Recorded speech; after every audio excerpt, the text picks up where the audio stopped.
live kegiatan enjing di Yonif.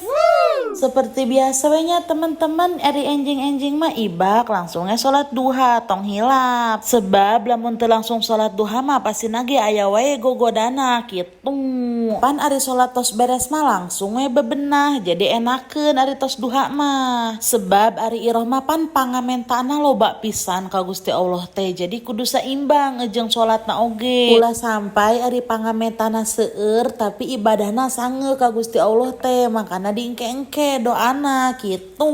Atuh sugan we teman-teman hayang mah ieu nya teh hayang kapeser motor, mudah-mudahan we nya iroh teh tiasa kapeser motor.